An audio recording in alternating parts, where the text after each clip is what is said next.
شیوانیای عزیز سلام، روزتون بخیر. امیدوارم که ایام به کامتون باشه. با یه فال تاروت دیگه در خدمتتون هستم. امیدوارم هر جا که هستین سلامت باشین. بچه‌ها طبق معمول همیشه 2 تا دست دک داریم با 2 تا سنگ.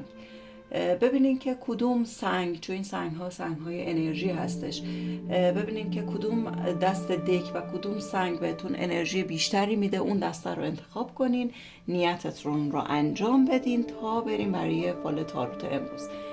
من یه چند لحظه سکوت میکنم که شما راحت تر بتونین انتخابتون رو انجام بدین.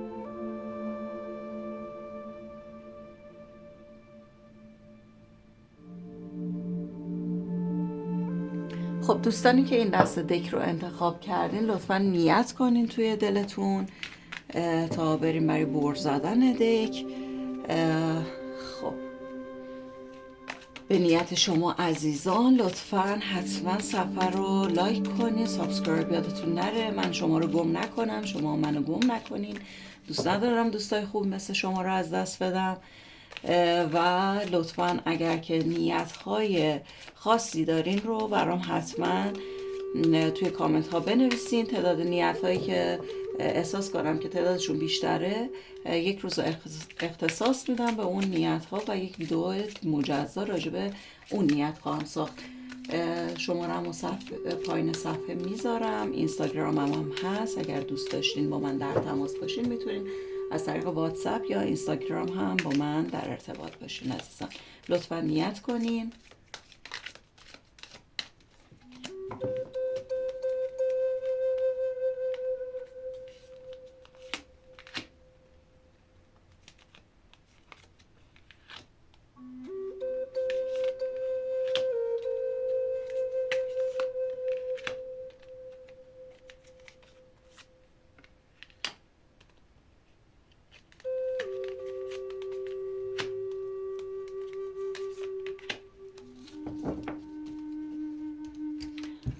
خب دوستانی که این دک رو انتخاب کردیم میریم برای تفسیر کارت های شما.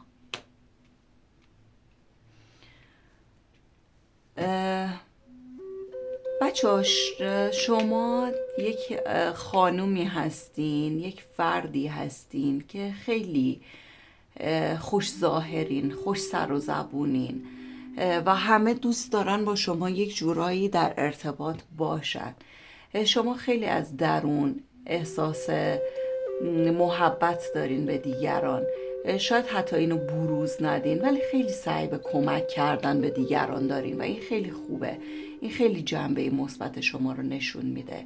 شما یک آدم حامی هستین، خیلی حمایت میکنین دیگران رو. یک سری اتفاقات ناگهانی اطراف شما در حال رخ دادنه و داره رخ میده. این اتفاقات، سرعت اتفاقات خیلی زیاده. ممکنه خیلی ناگهانی یکی شما رو رها کرده باشه یا خیلی ناگهانی شما یکی رو رها کرده باشین. خیلی اتفاقات داره سریع احساس میکنین داره پیش میره، دیگه اون کندی قبل رو نداره. یک سری وابستگی هایی داری شما، یک سری چسبندگی داری، انگاری به یه سری چیزهایی که ناسالمه برات، یک چیزهایی که باعث اذیت و آزارت میشه دو دستی چسبیدی، حاضر نیستی این رابطه رو رها کنی. احساس میکنی اگر رها کنی یک چیزهایی رو از دست میدی. خیلی اتفاقات داره پرشتاب نزدیک میشه بهت. بچه ها این چسبندگی ها انقدر خوب نیست. اینکه بچسبی به گذشتت، بچسبی به کیس عاطفیت، بچسبی به زخم های درونیت، بچسبی به اینکه حتما یکی باید به من کمک کنه، من نمیتونم فلان، اینها براتون خوب نیست. اینها همه باعث وابستگی های ناسالمی میشه که باعث ضربه زدن به شما میشه. یعنی باعث میشه که شما نتونی اون خود واقعیت رو بروز بدی. اون خود واقعی شما یک چیز دیگه ایه.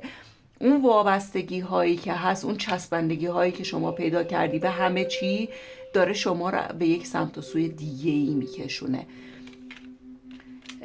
کیس احساسیت خیلی سریع داره در مورد یک چیزهایی تصمیم میگیره، خیلی داره سریع حرکت میکنه و این سریع حرکت کردنش برای شما مثل تولد دوباره میمونه. انگاری که میبینین، انگاری توی سور داره دمیده میشه و شما دوباره دارین زنده میشین. بچه ها، به اون وابستگی هایی که دارین، چه وابستگی های این ناسالمی که هستش، ممکنه در مورد خودتون باشه، ممکنه به گذشتت چسبیدی یا به رابطت چسبیدی. در هر صورت چسبندگی برای شما خوب نیست. اینکه دو دستی یک چیزی رو توی مشتت بخوای نگه داری باعث میشه که این از مشت تو فرار کنه. باید ببینین بچه ها، انرژی کلا این شکلی کار میکنه در جهان هستی. شبیه بومرنگ. شما بومرنگ رو که پرت میکنی میچرخه میاد سمتت، پس رها کنی دوباره از نو زاده میشی. بچه دنبال کمک گرفتن از چیزی نباشی. شما همه چی رو خودتون در درونتون دارین. یعنی آنچه ابزار بخواین، آن چیزی که نیاز دارین در زندگیتون، همه توی مشت خودتونه و خداوند هم داره بهتون این کمک رو میکنه که شما خودتون قدرت بگیرین و اون چیزی رو که میخواین داشته باشین.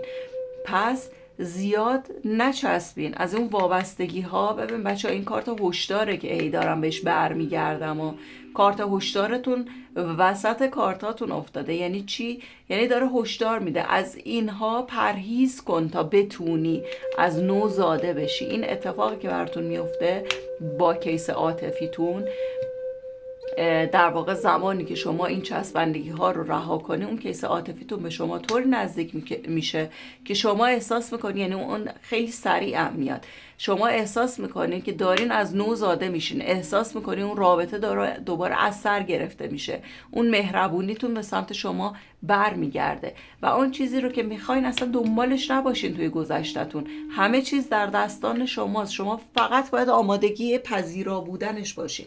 یعنی بپذیرین که من میتونم، من میخوام. اگر بخواین همه چیز در دستان شماست و خداوند هم داره بهتون کمک میکنه. فقط حواستون به هشدارها باشه. خب میریم سراغ عزیزانی که این دسته دک رو انتخاب کردن. دوستان لطفاً نیتاتون رو توی دلتون انجام بدین با انرژی کامل.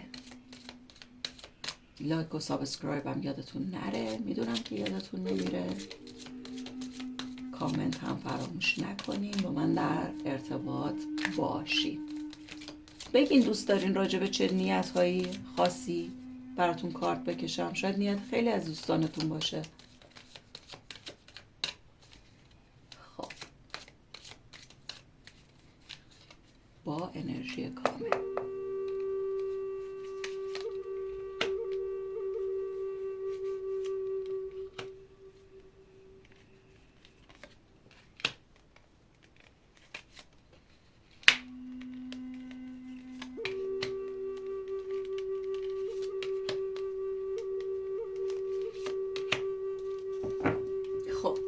دوستانی که این دسته رو انتخاب کرده بودین بچه خیلی تو گذشتتون گیر کردین. یه خورده از گذشتتون دست بکشین، بیاین تو حال. دارن توی زمان حالتون خیلی اتفاقای قشنگتری داره براتون میفته. آن چیزی که در زمان حال هست، درسته شما توی گذشته یه سری شکست هایی داشتین، یه سری ناامیدی هایی داشتین، ولی هر چقدر توی گذشتتون بمونین، شما فرصت های جدیدی که براتون پیش میاد رو از دست میدین. این فرصت ها رو باید غنیمت بشمارین. یک پیام، یک خبر از سمت یک شخصی که کیس عاطفیتون هم هست بهتون خواهد رسید. انقدر نگران نباشید. بچه‌ها باید یک مسیری رو برین، شما یک مسیری رو باید طی کنین تا به سرمقصد اون چیزی رو که میخواین برسین. این مسیر رو تا زمانی که طی نکنین، این راه رو تا زمانی که نرین و از اون توی گذشتتون بمونین، همونجوری که بهتون گفتم، اون چیزی که در آینده براتون گذاشتن جلوتون، اون دستی که خداوند به سمتتون میخواد دراز کنه که دستتو بگیره از زمین بلندت کنه رو از دست میدی. باید این مسیر رو طی کنی، مسیری که گذشتت رو رها کنی. از گذشتت فقط باید درس بگیری. اگر که این مسیر رو بری، شما به اون چیزی که میخوای میرسی. بچه خیلی بسته دارین عمل میکنین، درهای احساسی رو به روی خودت داری میبندی یا بستی دیگه، اصلا کلا به هیچ چیز و هیچ کسی نگاهی نداری، کلا دیگه اصلا حتی حوصله قضاوت کردن دیگران رو هم نداری و همش داری به خودت سخت میگیری. شما باید دریچه های احساسیت رو باز کنی، باید درهای احساسیت رو باز کنی. این مسیری که داری میری و این مسیری که باید بری مسیری هستش که باعث میشه شما اون گاردت رو رها کنی. اگر این مسیر رو بری گاردت هنوز بالا باشه اتفاقات ناخوشایندی برات میفته، اون چیزی که برات مقدر شده رو از دست به راحتی از دست میدی. این خبری که بهت میرسه رو دیگه روش تحمل نمی کنی، میگی ولش کن بابا اصلا مهم نیست. بچه حواستون به اطرافیانتون باشه، خیلی حواستون رو جمع کنین نسبت به اطرافیانتون. شما به خاطر اینکه دریچه قلبتون رو بستین، راههای احساسیتون رو دارین میبندین و دوست ندارین دیگه کسی بهتون نزدیک بشه، یک سری آدم ها دور و برتون، حالا یک سری حسودها، یک سری من میگم دوستهای دشمنهای دوست نما اطرافتونن که اینها دارن شایعه پراکنی میکنن راجبتون با اون شخص احساسیتون. یک سری خبر ببر خبر بیاریایی دارن میکنن، دارن دشمنی میکنن پشت سرتون. حواستون باشه، حتی از سر حسادت ممکنه یک سری جمل و جادوهایی هم براتون انجام بدن. بچه خیلی حواستون به اطرافیانتون باشه، این کارت هشداره، هشداریه که شما یک جوری چشمتو روی همه چی بستی که اونا راحت دارن برای خودشون جولان میدن، هر کاری دوست دارن دارن انجام میدن. یکم چشمتو باز کن، اطرافتو راحت تر ببین، سعی کن از گذشتت درس بگیری، بیای بیرون، قضاوت نکنی ولی چشمتو هم روی همه چیز نبندی، دوست و دشمنات رو بشناسی. اگر مراقب دوست و دشمنات باشی از نو زاده میشی. اگر ببینین من نمیدونم چرا برای همتون همین میفته، ولی اگر که حواست باشه به این دوست و دشمنات، اگر موضعت رو یه کمی اون گاردتو بیاری پایین، اون مسیر رو که باید بری رو بری و اون چیزی که برات مقدر شده رو انجام بدی و اینقدر همش کاسه چه کنم دستت نگیری، شما میتونی از نو زاده بشی، شما میتونی به اون چیزی که میخوای برسید، شما دوباره میتونی به دنیا بیای و میتونی قدرت گرفته به دنیا بیای.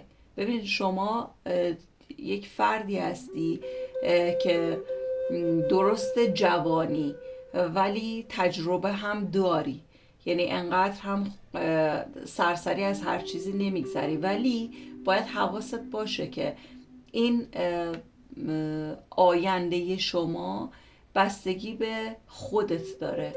بچه این بستگی به خودت داره یعنی اینکه گاردتو بیاری پایین، دیگه به گذشتت نگاه نکنی، فرصت هایی که خدا در دستت داره میذاره رو ببینی، راهی رو که باید بری، حواست به دوستا و دشمنات باشه. اگر این اتفاقات برات بیفته دوباره از نو زاده میشی و میتونی خودت رو بازیابی کنی، میتونی یک مسیر جدید رو بری، یک آغاز جدید رو بری. بچه ها اینقدر درگیر اکستون نباشید، به نکستون فکر کنین، چون در آینده کسایی که این دک رو انتخاب کردن، در آینده یک فردی، در واقع یک فرد جوانی به سراغ شما خواهد اومد در آینده. ولی شما که این آدم رو میبینین زمانی که بتونی گاردتو بیاری پایین، زمانی که گذشتت رو رها کنی، اون اکست رو رها کنی و اون در واقع باعث اون آدمی که میاد باعث همخوانی با شما میشه. یکم از اکس به نکس بچه ها رجوع کنیم. خب و اما میایم سراغ اوراکل جذابمون، ببینیم که چه حرف و پیامی برای ما داره. بچه ها هر دو تا دسته رو یعنی نیتاتون رو کامل میکشم، نیت مکمل میکشم، پس لطفاً برای این دسته دک یک نیت مجزایی انجام بدین همتون با هم دیگه. لطفاً همه انرژی بفرستین، ممنونم ازتون. ببینیم چه خبره.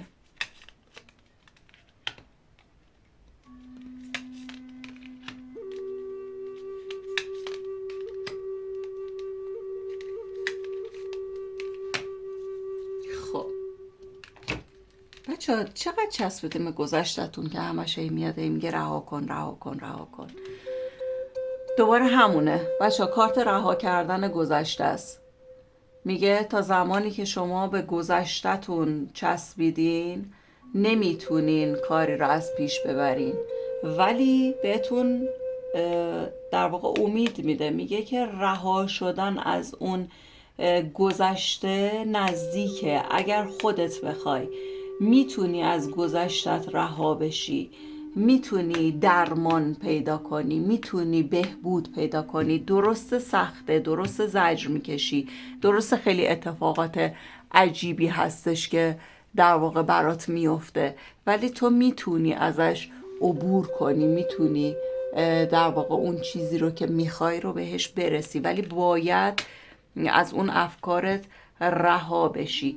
بچه ها خاطرات خوب و بد همیشه در کنار همدیگه هستن، مثل یک چرخ و فلکیه که یک روزی خاطره خوب برات میاد، یه روزی خاطره بد توی ذهنت زنده میشه.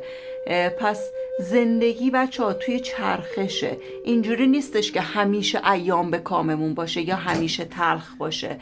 نباید این شکلی فکر کنین که خب وای نه همیشه بده، همیشه همه چیز خرابه. زندگی با خوبی و بدی هاشه که در کنار همدیگه در واقع میتونه یک زندگی رو بسازه. یعنی همه چیز بالا و پایین داره، انقدر خودتون رو درگیر این چیزها نکنید. خب همونطوری که متوجه شدیم پیشی ما اومد رد شد و همه چیز رو به هم ریخت. من مجبور شدم ویدیو رو قطع کنم. خب ادامه میدم. بچه ها دلتون برای یکی تنگ شده شماها، عشق از دست رفتتونه، اون کسیه که اکستونه، کسیه که رهاتون کرده، خیلی دلتون غمگینه، خیلی دلتون تنگ شده براش. یه گاهی وقتا دست میبرین که حتی همه چیز رو نقش قبر کنین، در واقع دوباره بهش پیام بدین، برین سراغش، برین ببینینش. ولی بچه ها زندگی ادامه داره. غم و اندوه رو بذارین کنار. اگر که غم و اندوه رو بذارین کناره که رنگ جدیدی، یک آدم جدیدی، یک فرصت درستی برای شما توی زندگیتون به وجود میاد.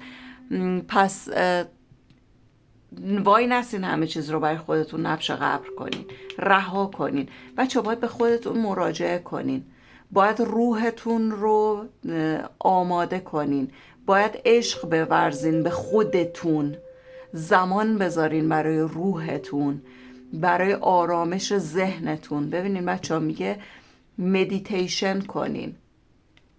یک زمانی الان برای آرامش شما، برای اینکه روحتون آروم بشه. حتما به خودتون و ذهنتون زمان بدین، به خودتون عشق ورزیدن اول به خودتون، بعد دیگران رو یاد بدین.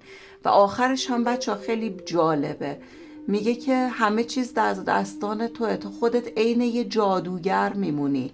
درسته از یک سری موانع، یک سری خطرها، یک سری آتیشها رد شدی، اما تو شبیه یک منابع باستانی هستی، شبیه یک حکمت باستانی هستی.